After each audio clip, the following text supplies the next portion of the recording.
ইতিহাসের এক অন্ধকার অধ্যায়, যেখানে সুলতান সালাউদ্দিন আইয়ুবী, যিনি নিজের ন্যায়বিচার ও ধর্মপরায়ণতার জন্য বিখ্যাত, ৩,০০০-এর বেশি আলেমকে হত্যা করেছিলেন। কিন্তু প্রশ্ন হলো, এমন একজন মহান শাসক কেন এমন নিষ্ঠুর সিদ্ধান্ত নিলেন? এর পিছনের কারণ কী ছিল? এই ঘটনার আসল সত্যতা কী? আসুন আজকের গল্পে ঢুকে পড়ি।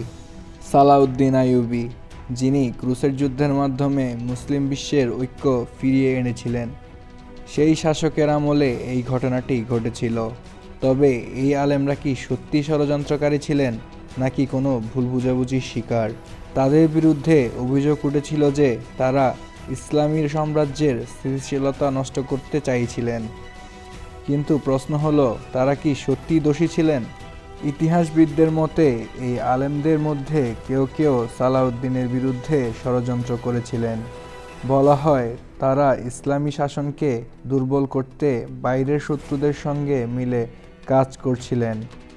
কিন্তু এইখানেই প্রশ্ন ওঠে, সবাই কি এই ষড়যন্ত্রের অংশ ছিলেন, নাকি নির্দোষরাও শাস্তির শিকার হয়েছিলেন? সুলতান জানতেন, যদি এই ষড়যন্ত্রকে রুখে দেওয়া না যায় তবে পুরো সাম্রাজ্য ধ্বংস হয়ে যাবে। কঠিন সিদ্ধান্ত নিতে হয়েছিল তাকে। তবে তার এই সিদ্ধান্ত কি ন্যায়সঙ্গত ছিল?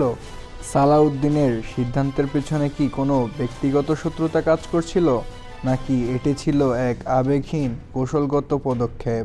ইতিহাস বলে একদিনে ৩,০০০ আলেমকে হত্যা করা হয়েছিল। পুরো মুসলিম বিশ্ব এই ঘটনার খবর শুনে স্তব্ধ হয়ে গিয়েছিল।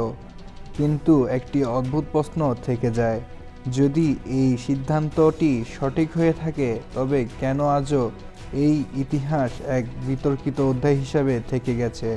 বিভিন্ন সূত্র বলছে এই ঘটনা হয়তো অতিরঞ্জিত বা সম্পূর্ণ ভিন্নভাবে উপস্থাপন করা হয়েছে। সুলতান কি আসলেই এত বড় হত্যাকাণ্ড ঘটিয়েছিলেন, নাকি এটি ছিল তার শত্রুদের দ্বারা রচিত এক মিথ্যা প্রচারণা?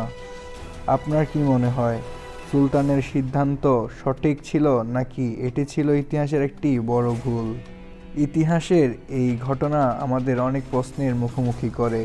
তবে এক বিষয় নিশ্চিত, সালাউদ্দিন আইয়ুবী ছিলেন একজন বিচক্ষণ ও প্রভাবশালী শাসক, যার প্রতিটি পদক্ষেপ তার সাম্রাজ্যের জন্য গভীর প্রভাব ফেলেছে। আপনার মতামত জানাতে ভুলবেন না। এই ঘটনার পেছনের রহস্য আপনার কি মনে হয়, কমেন্টে লিখে জানান।